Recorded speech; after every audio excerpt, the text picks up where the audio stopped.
Hezký večer, dámy a pánové, vítejte u pořadu Téma Z1. Dnes, jako každý pátek, se zaměřením na biznis a společnost. Naším dnešním leitmotivem, a to v obou částech pořadu, bude trochu netradičně adrenalin. Nejdříve budeme zkoumat jeho cenu jako pasivní fanoušek motoristického sportu. Pomáhat nám v tom budou samotní účastníci nadcházející Rally Dakar, Aleš Loprajs a Josef Macháček. Ve druhé části pořadu pak budeme chtít také aktivně okusit něco z adrenalinových služeb nabízených na trhu. Ve studiu budu hovořit s Martinou Kořánovou, ředitelkou firemních zážitků daytonej.cz a také s lékařem Robertem Polnickým z letecké společnosti Dobrodruhů. A já už vítám ve studiu mé další dva hosty. Vítám Martinu Kořánovou, ředitelku firemních zážitků daytonej.cz. Dobrý večer. Dobrý večer. A také Roberta Polnického, lékaře a instruktora z letecké společnosti Dobrodruhů. Dobrý večer. Dobrý večer. Paní Kořánová, vy nabízíte zážitky ve vaší firmě z celého širokého spektra. Co takhle, kdybyste zavedla zážitek, řekněme, který by se jmenoval Vy osobně živě v televizním vysílání? A jinak řečeno, cítíte třeba vy sama osobně adrenalin teďka u nás ve studiu? Určitě. Šlo by to zavést tato služba? Šlo by to určitě zavést a nevím, jak by se s tím kde jaký klient vypořádal. Pane doktore, čím se zabývá vaše LSD, pokud to tak mohu nazvat, letecká společnost Dobrodruhů? Letecká společnost Dobrodruhů se zabývá vývojem speciálních psychologických instrumentů, které používá v souvislosti a ve spojitosti s letectvím a s parašutismem k rozvoji duševního potenciálu a především k akceleraci myšlení. Přesto vy nejste obyčejná firma, která by se zabývala pouze tedy se skoky, řekněme. V čem se snažíte být lepší než konkurence, nebo v čem jste jiní? Popravdě řečeno, my v podstatě žádnou konkurenci nemáme, protože my jsme přišli s absolutně novým produktem, který je natolik komplexní. My vlastníme vlastní leteckou společnost, máme vlastní výzkumnou základnu a zabýváme se velice specifickou činností, čili u nás vlastně konkurence žádná zatím neexistuje.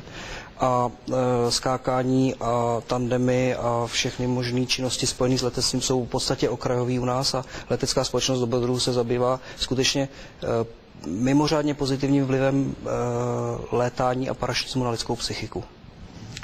Konkurence určitě existuje, ale u vaší firmy.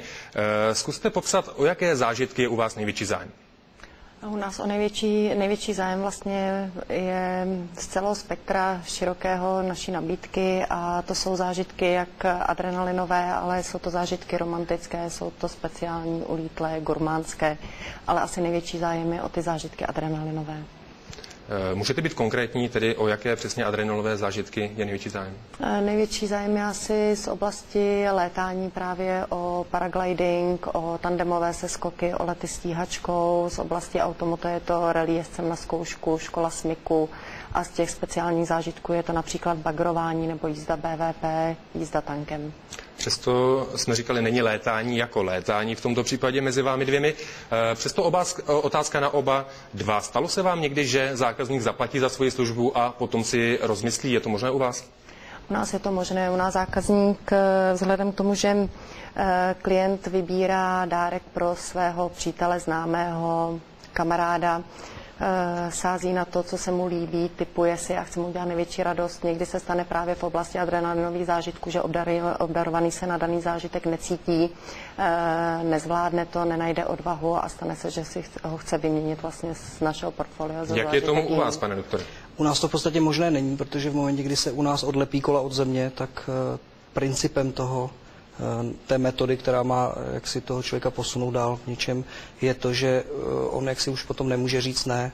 Pochopitelně, když jsme se dostali do nějaké krajní situace, tak máme vždycky možnost to zmírnit, ale principem je to, že ten klient jak si odstartuje s námi a potom musí celé to dobrodružství a celou tu námi připravenou akci prožít a nemůže si to v podstatě rozmyslet. Přesto, pane doktore, pokud se stane, že někdo na palubě v tuto chvíli, buďme konkrétní, řekne, chci skončit, co uděláte? Vyhodí toho z letadla, nemůže ukončit, nebo?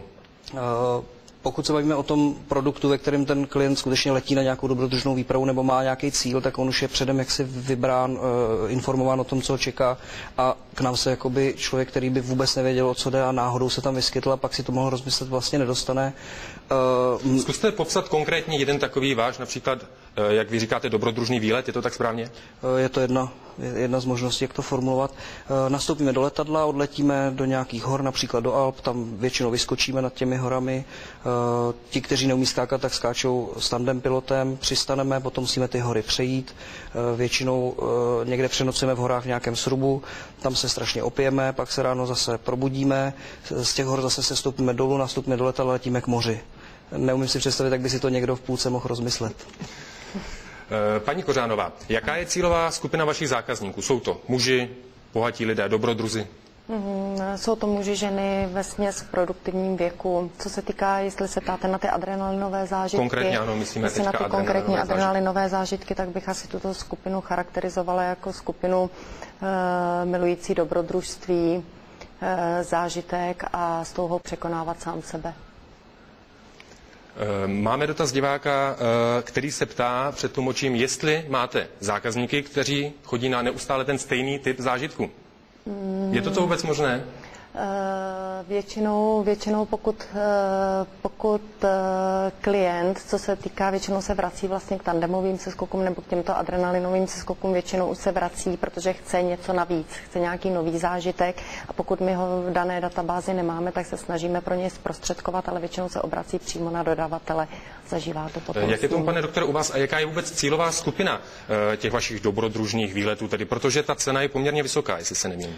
Cena je vysoká, ale ta se týká konkrétního dobrodružného výletu, což je vlastně jakási cílová stanice všech lidí, kteří u nás nějakou službu si zaplatí. My jsme schopni dávat tu službu i jaksi za menší částky a v určitých jakoby sekvencích a teď jsem se ztratil, když jsem mě kousek vrátil.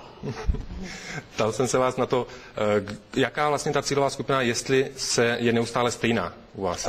U nás ti klienti, kteří s námi začnou a prožijí to, tak už u nás v podstatě rovnou zůstanou. Já jsem se ještě nesetkal s klientem, který by jaksi odešel a už se nevrátil. Takže u nás ti lidi, kteří toto prožijí, tak se neustále vrací a v podstatě měníme jaksi destinace a různé druhy toho dobrodružství. A krátce ta cílová skupina, na kterou jsem se také v tom předchozím cílová skupina jsou to lidi, kteří se potřebují posunout v nějakém oboru dál. Jsou to muzikanti, umělci, jsou to výzkumníci. Je tam velká skupina manažerů, kteří se tímto způsobem nějakým způsobem eliminují stres a zvyšují duševní výkon. Máme dotaz diváka, který se nás ptá, jaký nejbizarnější adrenalinový zážitek jste zažili? Nebo který znáte, zřejmě nemyslí, že byste byli jeho součástí. Nejlepší, který ve mně zanechal... Nejbizarnější se ptám. Nejbizarnější.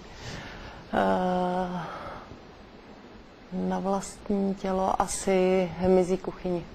To znamená? Zážitek hmyzí kuchyně, úprava hmyzu a konzumace. Pan doktor? U nás je v podstatě každý zážitek tohoto charakteru a jeden z nejbizarnějších zážitků, který mám já, je právě to, co sledovali diváci před chvílí v tom filmu, a to jsme skákali v lednu a nahoře v tom bodě, kde jsme vyskakali ve 4 kilometrech, bylo minus 30 stupňů. Takže... Zeptám se ještě vás obou na závěr. Existuje taková úměra, že čím je adrenalinový zážitek, nebo u vás dobrodružný výlet dražší, tím je také, řekněme, vyšší jeho kvalita? No, já pokud vycházím, záleží samozřejmě na výběru zážitku a záleží na vnímání konkrétního jednotlivce. Myslím si, že přímá úměra mezi cenou zážitku a mírou adrenalinu neexistuje, myslím si já. Říká Martina Kořánová a pan doktor Robert Polnický.